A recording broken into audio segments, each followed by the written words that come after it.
এই সরকারের যিনি স্বরাষ্ট্রমন্ত্রী তিনি সংবিধানের ব্যাপারে যতটা বুৎপত্তি অর্জন করেছেন আর কোনো ব্যাপারে ন্যূনতম বুৎপত্তি অর্জনের ইচ্ছা আমি তার মধ্যে দেখি না।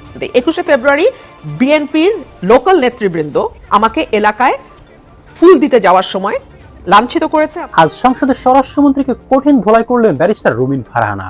মুহূর্তে উত্তপ্ত হয়ে উঠেছে পুরো সংসদ ভবন। জাতীয় সংসদের পবিত্র ফ্লোরে এমন এক অভাবনীয় এবং রুদ্ধশ্বাস রাজনৈতিক থ্রিলারের জন্ম হয়েছে যা পুরো দেশের রাজনীতিতে রীতিমতো তোলপাড় সৃষ্টি করেছে। সংসদ অধিবেশনে আবারও ভয়ানক উত্তেজনা। বিএনপি সরকারকে চোর বাটপার ঋণখিলাপি বলে ধুয়ে দিলেন রুমিন ফারহানা। সেই সংসদ অধিবেশনের প্রথম থেকেই কিন্তু স্বরাষ্ট্রমন্ত্রী সালাউদ্দিন আহমেদ কিন্তু নানাভাবে কিন্তু নানা ইস্যুতে কিন্তু অপমানিত হচ্ছেন সংসদের মধ্যে। তবে দর্শক, আজ পার্লামেন্টে রুমিন ফারহানা যেভাবে স্বরাষ্ট্রমন্ত্রীকে অপমান করে কথা বলেছে দর্শক, সেটা শুনলে দর্শক আপনারা রীতিমতো একেবারে চমকে উঠবেন। অর্থাৎ রুমিন ফারহানা কিন্তু বাস্তবতা তুলে ধরেই কিন্তু এই স্বরাষ্ট্রমন্ত্রীর বিরুদ্ধে কিন্তু কথা বলেছেন, যেটা হয়তো বা যারা বিএনপি করে তাদের কাছে হয়তো বা খারাপ লাগতে পারে। কিন্তু ব্যারিস্টার রুমিন ফারহানার কথাগুলি শুনলে দর্শক আপনি একেবারে স্পষ্ট হয়ে যাবেন যে আসলে রুমিন ফারহানা কোন বিষয়টা নিয়ে কথা বলেছেন এই স্বরাষ্ট্রমন্ত্রী সালাউদ্দিন আহমেদের বিরুদ্ধে, যেটা নিয়ে কিন্তু অনেক বাড়াবাড়ি এবং কি হট্টগোল হয়েছে।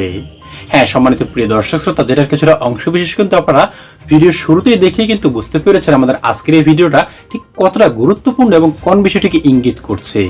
তাই আপনার কাছে অনুরোধ থাকবে দর্শক, আমাদের আজকের এই সম্পূর্ণ ভিডিওটি একটু স্কিপ না করে একেবারে সম্পূর্ণ দেখবেন, তবেই কিন্তু এই বিষয়টি একেবারে ভালো করে আপনি বুঝতে পারবেন।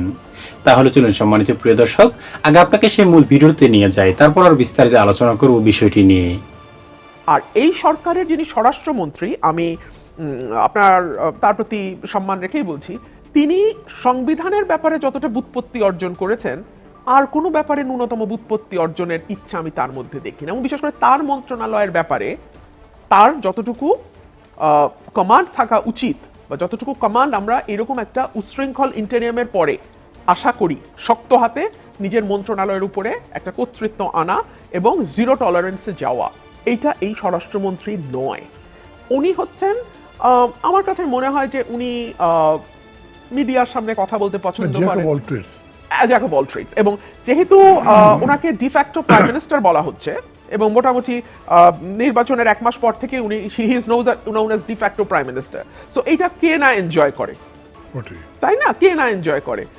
দুধের স্বাদ যদি ঘোলে মেটে ঘোলি সই। সো উনি ডিফ্যাক্টো প্রাইম মিনিস্টারশিপ এনজয় করছেন, কিন্তু ওনাকে অনেক বেশি ওনার মন্ত্রণালয়ের দিকে মনোযোগ দেওয়া উচিত। আমি আপনাকে একটা উদাহরণ দিই। 21শে ফেব্রুয়ারি বিএনপির লোকাল নেতৃবৃন্দ আমাকে এলাকায় ফুল দিতে যাওয়ার সময় লাঞ্ছিত করেছে, আমার ফুল পাড়া দিয়ে মাটির সাথে মিশিয়ে দিয়েছে এবং আমাকে ফুল দিতে দেয়া হয় নাই। স্বরাষ্ট্রমন্ত্রীর যদি নিজের দপ্তরের প্রতিও মানে থাকতো, মানে কি বলবো ওটাকে, যে মানে নিজের দপ্তর ঠিক মতো চালানোরও যদি ইচ্ছা থাকতো, উনি দেন অ্যান্ড দেয়ার অ্যাকশনে যেত। এটা নট দ্যাট রুমিনকে ফেভার করা, এটা হচ্ছে নিজের দলকে ফেভার করা, নিজের গভর্নমেন্টকে ফেভার করা। আমার এলাকায় ব্রাহ্মণবাড়িয়া, আমি যেহেতু ব্রাহ্মণবাড়িয়াতেই থাকি আমি সেই উদাহরণই আপনাকে দেই। 15-20 জনের একটা মিছিল বেরোয়েছে আওয়ামী লীগের, সবারই মাস্ক পরা, টুপি পরা, মুখ ঢাকা। বের করা কোনো সম্ভব না কে ছিল। 150 জনের নামে মামলা হয়েছে। বিএনপির নেতারা, লোকাল লিডাররা জেলায় জেলায় মামলা বাণিজ্য করছে, উপজেলায় উপজেলায় মামলা বাণিজ্য করছে 5 আগস্টের পর থেকে। স্বরাষ্ট্রমন্ত্রীর যদি নিজের দলের প্রতি ভালোবাসা থাকতো, এই সরকারের প্রতি দায়বদ্ধতা থাকতো, আওয়ামী লীগের প্রতি না, এই সরকারের প্রতি, তার সরকারের প্রতি দায়বদ্ধতা থাকতো, সে শক্ত হাতে এগুলো বন্ধ করত। কিন্তু সে তো জানেই না মনে হয়। সে সংবিধানের 215 অনুচ্ছেদ নিয়ে বা 126 অনুচ্ছেদ নিয়ে বা 99 নম্বর অনুচ্ছেদ, I am just saying randomly, নিয়ে যত উদ্বিগ্ন। বাংলাদেশে গত 1 মাসে যে 118 জন শিশু ধর্ষিত হয়েছে, আজকে 71 বছরের একজন বৃদ্ধ, আমি আপনার শোতে বসার সময় দেখলাম, ধর্ষণের শিকার হয়েছে। তাদেরকে বিচারের আওতায় আনা এবং বিচারের আগেই ক্রাইম কি করে কন্ট্রোল করা যায়, অপরাধ কি করে দমন করা যায়, prevention is always better then cure, সেই দিকে মনোযোগ দেওয়ার মতন সময়, ইচ্ছা, আগ্রহ, দায়বদ্ধতা, জবাবদিহিতা এই স্বরাষ্ট্রমন্ত্রীর নাই। জাতীয় সংসদের পবিত্র ফ্লোরে এমন এক অভাবনীয় এবং রুদ্ধশ্বাস রাজনৈতিক থ্রিলারের জন্ম হয়েছে যা পুরো দেশের রাজনীতিতে রীতিমতো তোলপাড় সৃষ্টি করেছে। ক্ষমতার দম্ভে অন্ধ হয়ে যারা নিজেদেরকে স্বাধীন দেশের রাজা বাদশাহ ভাবতে শুরু করেছিলেন, স্পিকারের একটিমাত্র বজ্রকঠিন ধমকে গতকাল সংসদে তাদের সমস্ত অহংকার ধুলোয় মিশে গেছে। অহংকারের বেলুন চুপসে যাওয়া এই ব্যক্তিটি আর কেউ নন, তিনি হলেন নিজেকে গ্রেট ব্যারিস্টার ভাবা আন্দালিব রহমান পার্থ। জামায়াতে ইসলামীর একজন সংসদ সদস্যকে তুচ্ছ-তাচ্ছিল্য করতে গিয়ে খোদ স্পিকার মেজর হাফিজ উদ্দিন আহমেদ বীর বিক্রমের কাছে যে চরম অপমান তিনি হজম করেছেন, তা বাংলাদেশের সংসদীয় ইতিহাসে এক নজিরবিহীন ঘটনা। দর্শক, ঘটনার সূত্রপাত গত 2 দিন আগের বাজেট অধিবেশনে, যেখানে জামায়াতে ইসলামীর একজন সংসদ সদস্য নিজের আবেগ ধরে রাখতে না পেরে সংসদ সদস্যদের সরকারি ফ্ল্যাটের জন্য ওয়াশিং মেশিন, মাইক্রোওয়েভ ওভেন এবং পর্দার মতো কিছু সাধারণ গৃহস্থালী সামগ্রীর দাবি তুলে বসেন। যদিও সংসদের মতো পবিত্র আইনসভায় এই ধরনের ব্যক্তিগত সুযোগ সুবিধার কথা না বলে নির্দিষ্ট হাউস কমিটিতে বিষয়টি উত্থাপন করাটাই ছিল যৌক্তিক, কিন্তু এই সামান্য বিষয়টিকে কেন্দ্র করে দেশের মূল ধারার মিডিয়া এবং সামাজিক যোগাযোগ মাধ্যমে শুরু হয় এক নোংরা এবং সস্তা প্রোপাগান্ডা। একটু গভীরভাবে চিন্তা করলে বুঝতে পারবেন এই সামান্য একটি ওয়াশিং মেশিনের দাবি নিয়ে কেন এত বড় ইস্যু তৈরি করা হলো। মূলত 24-এর গণ অভ্যুত্থানে এবং বিগত 15 বছরের ফ্যাসিবাদ বিরোধী আন্দোলনে জামায়াতে ইসলামীর যে রক্তক্ষয়ী ত্যাগ এবং ক্লিন ইমেজ তৈরি হয়েছে, তাকে কালিমা লিপ্ত করতে এই সস্তা প্রোপাগান্ডা চালানো হয়েছিল। পতিত স্বৈরাচারের প্রেতাত্মারা এবং কিছু নব্য সুবিধাবাদী চক্র চেয়েছিল এই ইস্যুকে পুঁজি করে প্রমাণ করতে যে জামায়াত আর 10টা দলের মতোই সুবিধাবাদী। জামায়াত সরকারি সুবিধা নেবে না বলে এখন ওয়াশিং মেশিন চায়, এমন চটকদার হেডলাইন দিয়ে পুরো দলটিকে রীতিমতো কাঠ গড়ায় দাঁড় করানোর এক কুৎসিত খেলা শুরু হয়। আর এই কাঁদা ছোড়াছুরির খেলায় সবচেয়ে বেশি অতি উৎসাহী ভূমিকায় দেখা যায় বিএনপির ভেতরে থাকা নব্য হাসানুল হক ইনু খ্যাত রাশেদ খানকে। তবে দর্শক, নাটকের চূড়ান্ত এবং রুদ্ধশ্বাস ক্লাইম্যাক্স তখনও বাকি ছিল। গতকাল সংসদের অধিবেশন শুরু হতেই ফ্লোর নেন ব্যারিস্টার আন্দালিব রহমান পার্থ।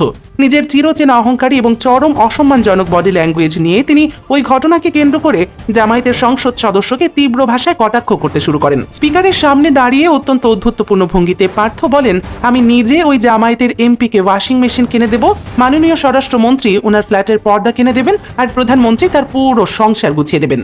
একবার ভাবুন দর্শক, একটি স্বাধীন দেশের মহান সংসদে দাঁড়িয়ে একজন নির্বাচিত জনপ্রতিনিধিকে উদ্দেশ্য করে এতটা সস্তা, অশালীন এবং উপহাসমূলক বক্তব্য কি কোনো সুস্থ রাজনৈতিক বিতর্কের অংশ হতে পারে? পার্থের এই কুৎসিত বক্তব্য চলার সময় পাশে বসা দেশের প্রধানমন্ত্রীকেও মুচকে হাসতে দেখা যায়, যা দেখে পুরো দেশের সচেতন মহল চরম বিস্ময় এবং ক্ষোভে ফেটে পড়েছেন। গ্যালারিতে বসা রাজনৈতিক বিশ্লেষকদের একটাই প্রশ্ন, এই লোকটার কি ন্যূনতম সংসদীয় শিষ্টাচার বা কমন সেন্স বলতে কিছু অবশিষ্ট নেই? সংসদ কি কোনো টিকটক বা রোস্টিং ভিডিও বানানোর জায়গা যে ফ্লোরে দাঁড়িয়ে আরেকজন এমপিকে এভাবে নগ্নভাবে অপমান করতে হবে? ব্যারিস্টার পার্থের মতো নেতারা যারা এসি রুমে বসে দামি ব্র্যান্ডের স্যুট পরে ড্রয়িং রুমের রাজনীতি করেন, তারা কখনোই একজন তৃণমূল থেকে উঠে আসা সাধারণ রাজনৈতিক কর্মীর আবেগ বা বাস্তবতা বুঝতে পারবেন না। পার্থের এই উপহাস আসলে শুধু একজন নির্দিষ্ট এমপির প্রতি ছিল না, এটি ছিল দেশের সমস্ত খেটে খাওয়া সাধারণ এবং তৃণমূলের রাজনৈতিক কর্মীদের প্রতি এক চরম অভিজাত বা এলিট শ্রেণীর তাচ্ছিল্য।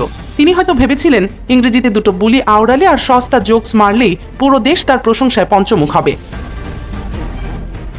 আর এমন কর্কশ এবং রাজা বাদশার মতো আচরণ দেশের মানুষের কাছে নতুন কিছু নয়। এর আগেও তিনি বিরোধী দলের অনেক নীতি নির্ধারককে অত্যন্ত নিচু স্তরের ভাষায় আক্রমণ করেছেন। অথচ পর্দার আড়ালের রাজনৈতিক সত্য হলো আন্দালিব রহমান পার্থ নিজে এমন একটি নাম সর্বস্ব দলের চেয়ারম্যান, যে দলের নাম বা অস্তিত্ব দেশের সাধারণ মানুষ আদৌ জানে কিনা তা নিয়ে ঘোর সন্দেহ রয়েছে। এই দলটির তৃণমূলে কোনো জনভিত্তি নেই কোনো রাজপথে লড়াইয়ের ইতিহাস।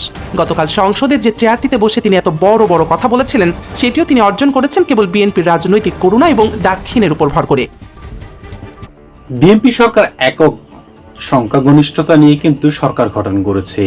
তবে বিএনপি সরকারের মধ্যে যতগুলো এমপি মন্ত্রী রয়েছে, তাদের মধ্যে সবচাইতে ক্ষমতাবান মন্ত্রী হলো স্বরাষ্ট্রমন্ত্রী সালাউদ্দিন আহমেদ।